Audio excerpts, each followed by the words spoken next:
안녕하세요. 경기도에서 딸 하나를 키우고 있는 평범한 여자입니다. 여러분들은 만날 인연이라면 반드시 다시 만나게 된다는 말 들어보신 적 있으신가요? 결혼 전 제가 겪은 기가 막힌 인연에 대해서 여러분들께 소개하고 싶어서 이렇게 사연을 쓰게 되었습니다. 듣는 여러분들도 제 이야기를 다 듣고 나면 깜짝 놀랄 만한 일이니까 끝까지 재미있게 들어주시길 바랄게요. 제 어린 시절은 굉장히 불우했습니다. 기억도 나지 않는 어린 시절에 부모님 두 분을 모두 여의고 고아로 자랐거든요. 나중에 커서 할머니에게 듣기로는 제가 5살 때 엄마가 갑작스럽게 암 진단을 받고 급격히 몸이 안 좋아져서 돌아가셨다고 했습니다. 아무도 그렇게 엄마가 허망하게 떠날 거라고는 예상하지 못했기 때문에 충격이 엄청 컸다고 하네요. 특히 저희 아빠가 그랬죠. 다른 누구보다 엄마를 떠나보낸 슬픔이 크고 견디기가 힘들었는지 엄마의 장례식이 끝나고 몇 개월을 폐인처럼 살았다고 합니다. 그러다 그만 아빠마저도 술에 빠져 돌아가시고 말았네요. 1년도 채 되지 않는 짧은 시간 동안 저는 부모님 두 분을 모두 떠나보내고 천의 고아가 되고 말았습니다. 그때 저는 워낙 어렸던 나이라 엄마 아빠가 돌아가셨다는 의미조차 알지 못했습니다. 홀로 남은 저를 두고 친척들은 서로 고아가 된 저를 서로 떠넘기기 바빴고 하마터면 저는 고아원으로 보내질 상황에 처하게 되었죠. 저는 그때 할아버지 할머니가 아니었다면 꼼짝없이 고아원으로 갔을 거예요. 다행히도 홀로 남은 저를 불쌍히 여기셔서 할머니께서 저를 데리고 오셨습니다. 할아버지 할머니의 형편도 좋지는 않았어요. 하지만 손녀가 고아원으로 보내지면 평생을 사랑받지 못하고 고생하면서 크게 될 모습이 훤히 보이셨는지 저를 거두어 지극정성으로 길러주셨습니다. 두 분의 사랑 덕분에 저는 부모님의 빈자리도 느끼지 못하고 다른 아이들처럼 그저 평범한 아이로 자랄 수 있었고요. 저희 조부모님 두 분은 모두 정말이지 동네에서 마음씨가 좋기로 소문난 분이셨거든요. 절대 어려운 사람들을 보고 그냥 지나치지 못하는 그런 분들이셨어요. 어린 제 손을 잡고 봉사를 다니시고 동네 모든 사람들의 경조사에 두 손을 걷고 앞장서서 도움을 주시는 분들이었고요. 이 때문에 제가 살던 동네에서는 저희 할아버지 할머니를 모르는 사람은 없었습니다. 존경하지 않는 사람이 없을 정도로 아주 올곧은 삶을 살고 계셨던 분들이었죠. 저 역시도 그분들 손에서 자라다 보니 남을 위하는 삶의 가치를 일찍이 알게 되었던 것 같습니다. 제가 의사라는 직업을 선택한 이유도 저희 조부모님의 영향이 가장 컸다고 말할 수 있겠네요. 어려운 형편이었지만 마음만큼은 누구보다 부자였던 할아버지 할머니 손에서 어린 시절을 보내던 어느 날 저에게 또 한 번의 이별이 찾아왔어요. 지병을 갖고 계셨던 할아버지. 제가 초등학교 4학년이 되던 해부터 병세가 갑자기 심해지기 시작했어요. 가을이 될 무렵부터는 혼자서 거동도 쉽게 하지 못할 정도로 병세가 깊어졌고 안 그래도 없는 형편에 약과 치료, 입원까지 할머니 혼자서 부담하기에는 너무 큰 시련이었습니다. 평범한 중산층도 휘청거릴 만큼 큰 병원비를 감당하지 못하고 할아버지께서는 치료를 포기하고야 말았죠. 결국 겨울을 다 채우지 못하고 할아버지께서는 돌아가셨습니다. 부모님이 돌아가셨을 때는 느끼지도 못했던 엄청난 상실감과 슬픔이 찾아오더군요. 다른 무엇도 아닌 돈이 없어서 치료를 포기했던 형편이 원망스러웠고, 제 어린 시절을 환하게 만들어 주셨던 할아버지를 다시는 볼 수 없다는 사실이 괴로웠고요. 항상 웃음이 가득했던 집안은 이제 침묵만 존재했죠. 항상 인자하게 미소를 지으셨던 할머니는 이제 더 이상 웃지도 못하셨습니다. 평생을 함께했던 동반자를 잃어서일까요? 아니면 이제 홀로 남아 손녀를 끝까지 책임져야 한다는 부담감이었을까요? 할머니의 얼굴은 어두웠습니다. 저 역시 할아버지가 이제는 없다는 사실을 인정하기까지 꽤 오랜 시간이 걸렸고요. 할아버지가 돌아가시고 그 후유증은 저와 할머니 모두를 집어삼켰습니다. 하지만 저희는 마음 편하게 슬퍼할 겨를도 없었네요. 당장 할아버지가 없는 가장의 자리를 할머니가 책임져야 했으니까요. 평생 살림만 하시던 할머니가 생계전선에 뛰어드셨습니다. 글도 읽지 못하고 별다른 기술도 없었던 할머니는 정말 노동시장의 맨 밑바닥에서 일을 시작하게 되었어요. 여기저기 식당을 전전하면서 온갖 허드렛 일을 도맡아 하다가 몸이 편치 않으면 병원 신세를 지고 또 다른 식당에서 일을 시작하고, 그렇게 고생의 연속이었지만요. 그런 할머니를 보면서 저는 하루빨리 성공해야겠다는 집념이 강해졌습니다. 그래도 학교를 다니면서 공부는 곧잘 했던 저는 좋은 조건으로 의대에 진학을 하게 되었고, 할머니의 자부심이며 살아가야 할 또 다른 이유가 되었죠.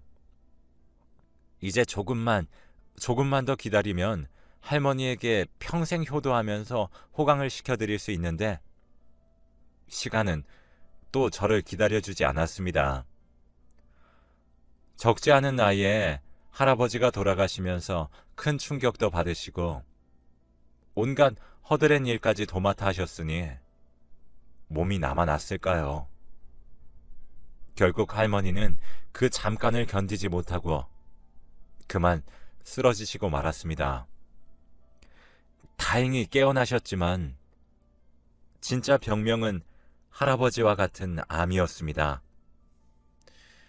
병원에서는 오래 살지 못할 것 같다고 말을 하더라고요. 할머니 시한부 삶을 선고받고 진료실을 나온 저는 무너지듯이 진료실 앞에 주저앉고 말았습니다. 정말 하늘이 무너지는 줄 알았어요. 제가 사랑하는 사람들이 모두 제 곁을 떠나려고 합니다. 엄마, 아빠, 할아버지, 그리고 마지막 남은 제 가족인 할머니까지. 하늘을 보며 욕도 했어요. 내가 행복해지기를 바라지 않는 것처럼 제 기억에서 사랑하는 사람들을 모조리 데려가는 하늘이 원망스러웠습니다.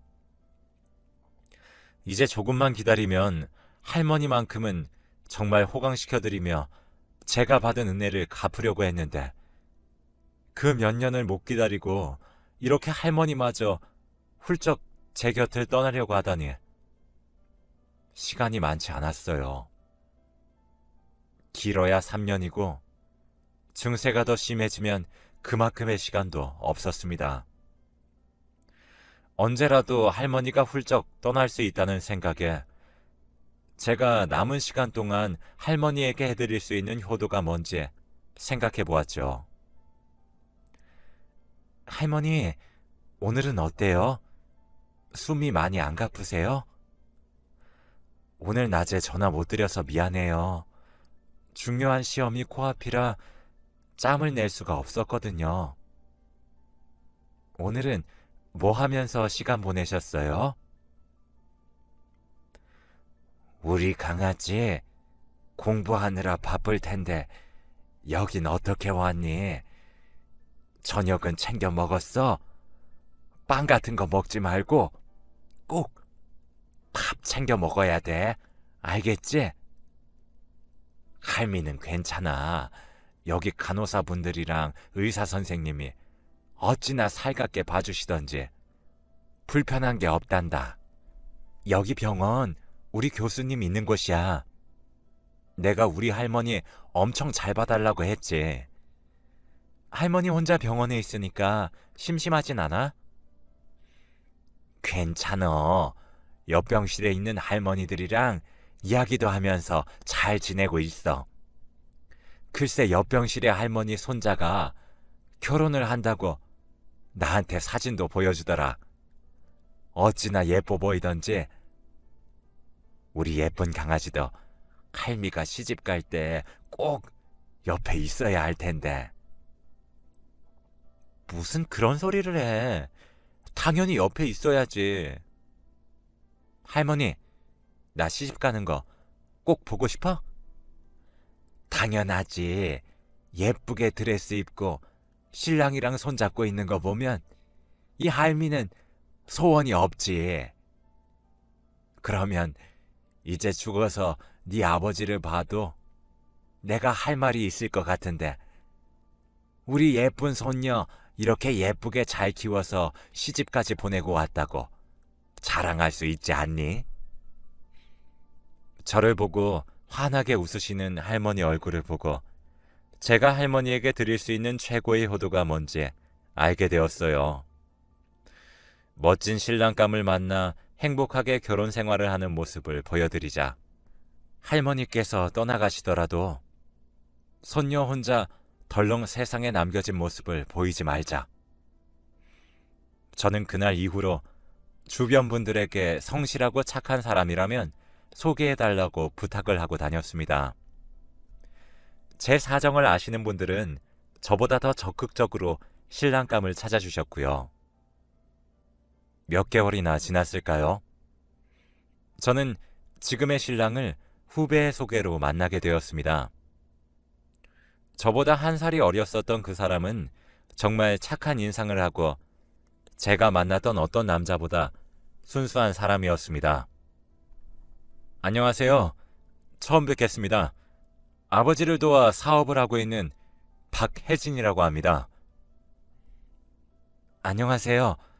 저는 정지인이라고 해요. 처음 뵙는 자리에 실례인 질문이란 거 알지만 혹시 서로 잘 맞는다면 결혼을 서둘러서 할 수 있나요? 네? 결혼이요? 갑자기 왜 그런 말씀을... 제가 결혼을 서둘러야 할 이유가 있거든요. 이전에 몇 번 다른 분들과 소개팅을 했는데 제 질문에 부담스러워 하시는 분들이 계셔서 미리 말씀드리는 거예요. 결혼을 서둘러야 하는 사정이 있으신 것 같은데 혹시 제가 그 이유를 들어볼 수 있나요? 먼저 혜진 씨 대답부터 듣고 말씀드릴게요. 결혼 생각이 없으시거나 빨리 할 수 없다면 제가 이유를 굳이 말씀드릴 필요가 없을 것 같아서요. 첫 만남에 결혼 이야기를 꺼내시는 분은 흔하지는 않겠죠. 네, 좋습니다. 저도 결혼에 대해 긍정적이니까 이제 이유를 말씀해 주세요. 저는 제가 처한 상황을 신랑에게 설명했고 차분히 제 이야기를 듣던 신랑은 제 이야기가 끝나고 저를 지그시 바라봐 주었습니다. 네, 좋아요. 이런 순간에 우리 둘이 만난 것도 인연이겠죠. 지인 씨가 저를 신랑감으로 진지하게 생각하지 않아도 좋아요. 할머니에게 결혼하는 모습을 보여드리는 게 목적이라면 제가 도와줄게요. 가짜 결혼이라도 좋으니 저를 돕고 싶다는 그 남자. 오히려 제가 더 당황스럽더군요. 이제까지 제 사정을 알게 된 모든 남자들은 진저리를 치며 손을 내저었는데 이 남자는 도리어 제게 다가왔습니다. 몇 번의 만남이 더 있었고 저는 이 남자가 진짜 저의 인연이라는 걸 깨닫기까지 오랜 시간이 걸리지 않았습니다. 잃어버린 퍼즐 조각을 찾은 듯 저와 모든 게 잘 맞았던 그 남자에게 진심으로 제가 빠지기 시작했던 거죠. 결국 신랑과 처음 소개팅을 하고 석 달이 되지 않아 저희는 결혼 약속까지 하게 되었습니다. 그쯤에 의사 면허 시험까지 통과하는 겹경사까지 생겼죠. 이제 시간이 얼마 남지 않았어요. 하루빨리 결혼식을 올리고 할머니에게 행복한 제 모습을 보여주기만 하면 되었습니다. 이제 1년도 채 남지 않은 시간이었기에 저와 신랑은 결혼 준비를 서두르자고 했죠. 하지만 모든 게 생각하는 대로 흘러가는 게 아니듯 큰 문제가 생기고 말았습니다. 바로 시부모님의 반대가 그 문제였어요. 이해합니다. 난데없이 어린 나이에 결혼을 하겠다며 부모도 없는 여자를 데리고 온 게 시부모님 입장에서는 이해가 되지 않을 법도 하죠. 더구나 가족이라고는 할머니 하나밖에 없는데 병실에 입원해서 언제 돌아가실지 모르는 상황이니 선뜻 장가를 보내기가 힘들었을 거예요. 지금 생각하면 그 당시 시부모님의 마음이 이해가 되지만 어린 저에게는 시부모님의 반대가 정말 가슴 아팠습니다. 제가 정말 불쌍한 아이구나 라는 생각이 처음으로 크게 와닿았거든요. 시부모님의 말을 빌리자면 세상 천지에 피부치 하나 없는 천의 고아라는 게 실감이 났거든요. 그런 저에게 하나밖에 없는 아들을 보내기 싫다고 하셨습니다. 하지만 결혼하게 될 사람이라고 할머니에게 신랑을 소개했을 때 환하게 웃으시면서 기뻐하시던 할머니 얼굴이 생각나서 결코 결혼을 포기할 수 없었습니다. 할머니, 나 인사시켜드릴 사람 있어요. 자기야, 인사드려. 우리 할머니야. 안녕하세요. 박혜진입니다. 저 지인 씨에게 할머님 이야기를 정말 많이 들었어요. 정말 만나 뵙고 싶었습니다. 지인아, 누구니? 혹시 네가 만나는 사람이니? 아이고, 반가워요. 세상에나 우리 지인이가 남자를 이렇게 데리고 오다니. 할머니, 나 이 사람하고 결혼할 거야. 할머니, 허락해 줄 거지? 정말 좋은 사람이야. 아이고, 허락하다 마다. 우리 강아지 할미가 시집 가는 거 보지도 못할까봐 걱정했는데 이젠 편하게 눈 감을 수 있겠구나. 할머니, 무슨 말을 그렇게 해? 오래오래 살아서 나 잘 사는 것도 보고 증손주도 봐야지. 내가 무슨 욕심이 많아서 그런 것까지 바래. 네가 이렇게 좋은 사람 만나고 있는 것만 봐도 이 할미는 여한이 없다. 정말 이젠 여한이 없어. 할머님, 저희 결혼하면 꼭 결혼식장에 오셔야 돼요. 제가 정말 지인 씨 행복하게 만들겠습니다. 그러니까 건강 잘 지키셔야 해요. 고마워요. 정말 고마워요. 우리 지인이가 정말 힘들게 자랐어요. 그러니까 옆에서 우리 지인이 잘 보살펴주고 오래오래 아껴줘야 해요. 네, 할머니. 당연하죠. 제가 정말 잘할 테니까 할머님도 꼭 건강하셔야 돼요. 할머니가 쪼글쪼글한 손으로 저희 신랑 손을 꼭 부여잡고 눈시울이 붉어진 모습을 저는 절대로 잊을 수가 없습니다. 그래서 저는 시부모님의 마음을 돌리기 위해서 정말 필사적으로 노력을 했어요. 모진 말을 듣더라도 매일 안부 전화를 드리고, 전화를 안 받으시면 문자라도 꼭 남겨드리고, 주말이면 매번 시댁을 찾아갔습니다. 하지만 특히 시어머님의 마음을 돌리기가 여간 힘든 게 아니더라고요. 그만 찾아오라니까? 너 내가 하는 말이 우습니? 내가 그만 찾아오라고 했잖아. 경찰이라도 부를까? 너는 애가 왜 이렇게 사람 말귀를 못 알아듣니? 어머님, 제발 한 번만 다시 생각해 주세요. 제가 정말 잘할게요. 저 능력도 있어요. 의사 면허도 취득했고 몇 년 뒤면 전문의도 할 거예요.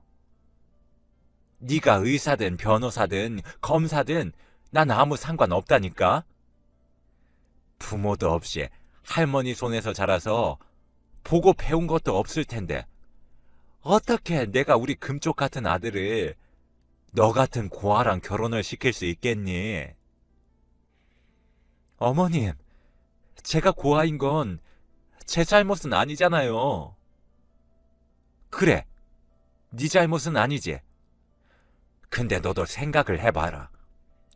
어렵게 키운 하나밖에 없는 아들을 너 같은 고아한테 너는 장가 보낼 수 있겠니? 그리고 너 부모님이랑 할아버지도 돌아가시고 할머니는 또 쓰러지셔서 있고 곧 돌아가실 거라며. 그게 왜? 너 주변에 있는 사람들 모두 죽는데 혹시 아니? 네가 주변 사람들 잡아먹는 팔자인지? 우리 아들도 너랑 결혼했다가 죽는 건 아닌지 모르겠다. 난 찝찝해서 절대 이 결혼 허락 못한다. 어머님, 말씀이 너무 심하신 거 아니에요? 제가 누구를 죽였다고 그런 말씀을 하시는 거예요? 아무튼 난 찝찝한 이 결혼 무조건 반대니까 다시는 집에 찾아오지 말거라. 한 번만 더 찾아오면 그땐 정말 경찰 부를 거야. 시어머니의 반대로 저희의 결혼은 그렇게 불투명해져만 갔습니다. 신랑이 참 고생을 많이 했죠. 매번 서운하다고 우는 저와 무조건 반대만 하시는 시어머님 사이에서 중간 역할을 하느라 정말 고생을 많이도 했어요. 그래도 묵묵히 제 이야기를 들어주고 시어머님을 대신해 사과를 해주는 신랑이 참 고마웠습니다. 그렇게 한 달 남짓한 시간 동안 저와 시어머님 사이에 끝없는 줄다리기가 계속되었고 결국 시아버님이 함께하는 상견례 자리까지 만드는 데 성공했습니다. 상견례 자리라고는 하지만 병실에 누워있는 할머니가 나올 수 없었기에 시댁 식구들과 저만 참석하는 자리였어요. 상견례는 시댁 근처 작은 한정식 집에서 이루어졌습니다. 저는 약속 시간보다 1시간이나 먼저 나와 시댁 식구들을 기다렸어요. 약속된 시간이 다가올수록 점점 더 긴장이 되더군요. 만약 이번 자리에서까지 결혼 반대를 한다면 어떻게 더 이상 더 노력할 여지가 없었기 때문에 저는 더 필사적이었습니다. 10분, 20분, 시간은 지나 시댁 식구들이 식당에 도착을 했습니다. 예약해둔 작은 방으로 들어선 시아버님과 시어머님은 저를 한번 쳐다보더니 주변을 두리번거리셨어요. 너 혼자 왔니? 상견례 자리라고 했잖아. 너 혼자야? 네, 할머니가 몸이 불편하셔서 혼자 나오게 됐습니다. 참나, 살다 이런 상견례 자리는 들어본 적도 없구나. 하여튼 부모 없는 거 이렇게 티를 내는구나. 시어머님은 경멸하는 눈으로 저를 위아래 살피시고는 맞은편 자리에 앉으셨습니다. 그리고 무거운 분위기에서 식사를 시작했고요. 형식적인 몇 번의 대화가 오고 간 후 저희는 아무 말 없이 밥만 목구멍으로 밀어 넣었습니다. 신랑은 애처롭게 중간에서 어떻게든 대화를 하게끔 노력했지만 시부모님 두 분은 말없이 식사만 하셨죠. 이렇게 저의 결혼은 물거품이 되나 싶은 순간 갑자기 방문이 드르륵 열렸습니다. 깜짝 놀라 저는 뒤를 바라보았고 그곳에는 할머니가 보행기에 의지한 채 서 계셨어요. 너무 놀라 저는 숟가락을 떨어뜨리고 할머니에게 달려갔고 신랑 역시 달려나와 할머니를 부축해드렸습니다. 할머니, 여기 어떻게 오셨어? 내가 괜찮다고 그랬잖아. 외출은 어떻게 했어? 내가 허락 안 했는데. 우리 강아지 상견례라는데 어떻게 할미가 안 올 수가 있어? 내가 간호사한테 부탁했지. 절대 안 된다고 그랬는데 할미가 꼭 부탁한다고 안 가면 안 된다고 사정사정했지. 할미가 늦었지. 미안해, 우리 강아지. 할머니, 진짜.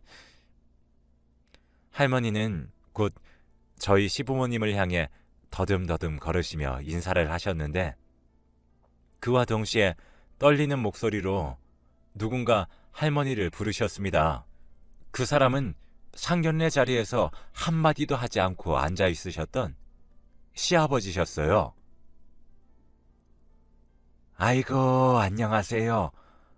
우리 지인이 할미 되는 사람입니다.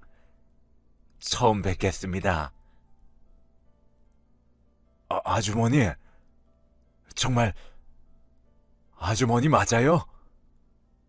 아주머니, 혹시 장흥에 살지 않으셨어요? 네. 장흥이 고향이긴 한데 저를 아세요? 아주머니, 저예요. 저 복수예요. 아주머니 옆집에 파란 기와집에 살던 박복수. 복수가 누구냐? 장흥군 회전면에 있던 집이요. 시골집에 저 혼자 남겨졌다고 아주머니가 불쌍하다고 저 걷어주셨잖아요. 기억 안 나세요? 아, 그 최신의 손주 말하는 겐가? 네, 그분이 제 할머니세요. 아이고, 이게 꿈이야, 생시야? 언제 이렇게 자랐니? 예전 얼굴이 없어서 못 알아보겠구만. 잘 지냈는가? 그때 말도 없이 사라져서 내가 얼마나 놀란 줄 아는가? 아주머니, 이렇게 살아서 다시 뵙게 되니 정말 여한이 없습니다. 제가 그때 아주머니를 얼마나 찾았는데요. 제가 꼭 드리고 싶은 말씀이 있어서 한참을 찾았는데 그때는 어디로 가셨는지 찾을 수가 없더니 이렇게 다시 뵙게 되네요. 잘 자란 것 같으니 나도 마음이 좋네. 자네도 말도 없이 사라져서 온 동네를 뒤지고 다녔는데 하늘로 솟았는지 땅으로 꺼졌는지 원체 보이질 않았어. 아주머니, 정말 죄송하고 감사합니다. 이 말씀 꼭 전해드리고 싶었어요. 아주머님이 아니었으면 저는 정말 나쁜 길로 빠졌을 거예요. 정말 제 은인이십니다. 내가 뭘 했다고 그러는가? 다 자네가 노력해서 이룬 거 아니겠나?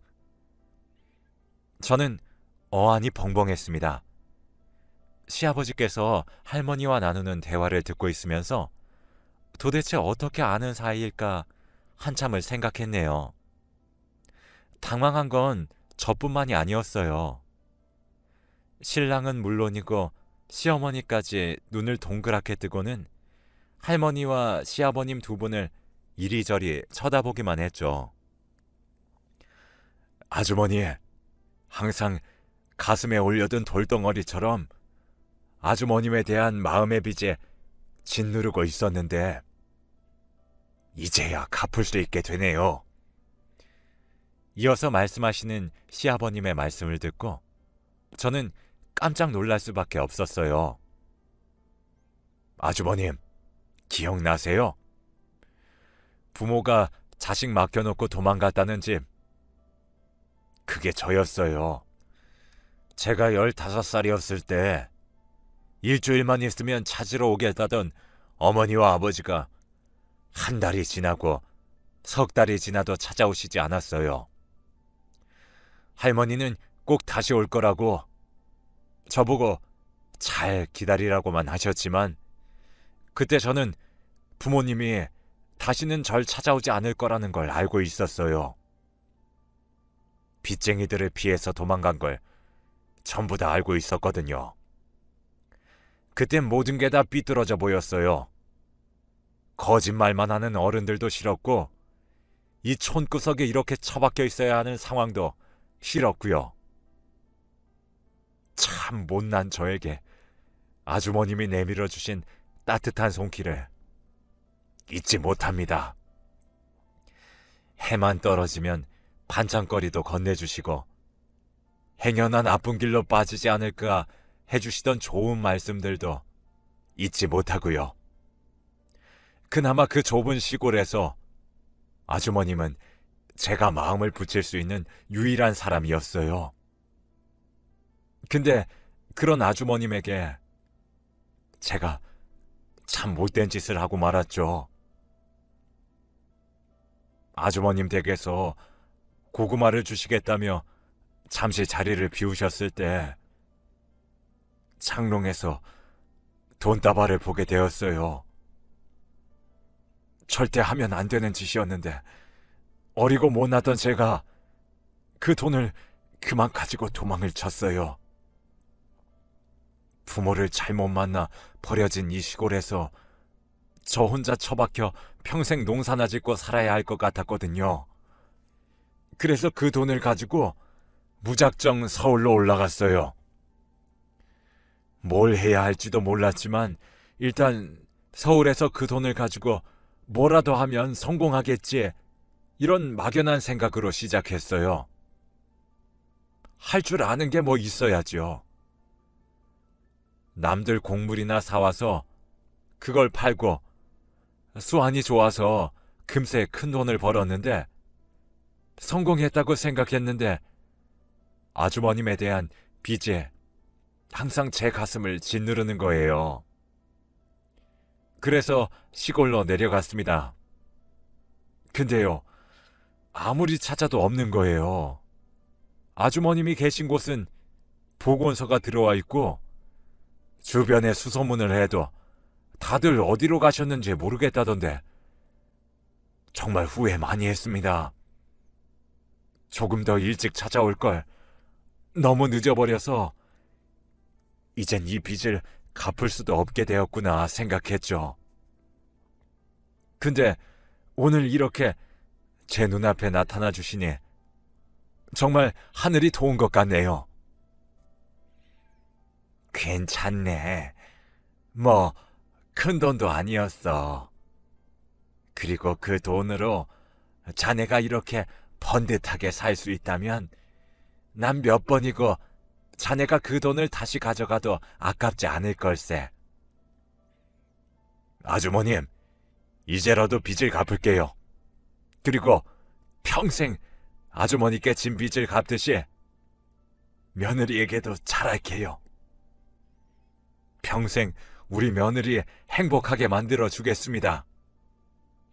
아이고, 정말인가? 정말 그래 줄 수 있겠는가?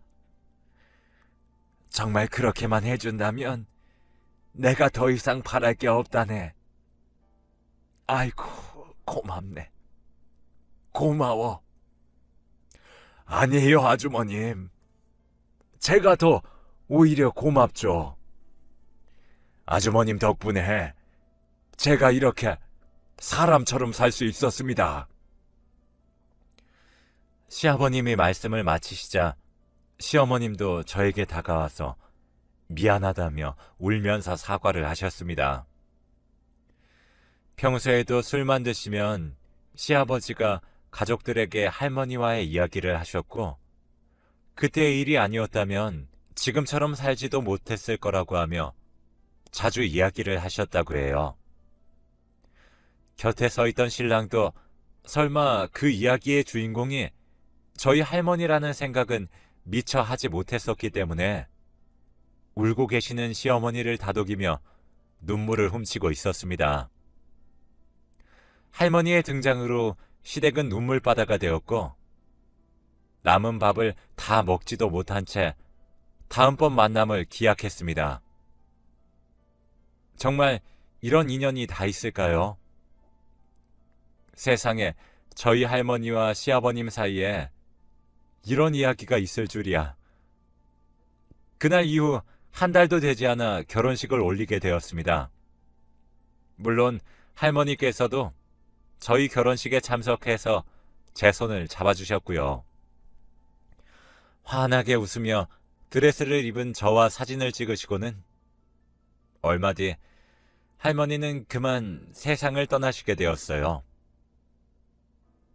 그동안 제 결혼식까지 할머니는 기다렸던 걸까요? 결국 할머니가 남기신 따뜻한 마음 덕분에 저는 이렇게 행복하게 살고 있네요. 시아버님은 저를 애지중지 여기시고, 시어머님은 역시 이제는 저를 며느리로 인정하시고 항상 저를 응원해 주시는 진짜 제 가족이 되어주셨거든요. 이게 전부 할머니의 덕분인 것 같다는 생각을 매일매일 하며 살아가고 있습니다. 할머니가 살아생전 여기저기 부려둔 따뜻한 선행 때문에 저에게도 이런 멋진 가족이 생기게 된 게 아닐까요? 이걸 계기로 마지막으로 하늘에 계신 할머니에게 한 말씀 드리고 싶네요. 할머니, 못난 손녀 키워주셔서 감사드리고, 하늘에서는 아무 걱정, 근심 말고 행복하게 사세요. 할머니가 남겨주신 그 따뜻한 마음은 제가 꼭 사회에 보답하면서 살아가도록 하겠습니다. 할머니, 정말 너무너무 사랑해요. 하늘에서는 더 이상 울지 마시고 못난 손녀 이쁘게 사는 모습만 보여드리도록 노력할게요. 감사합니다.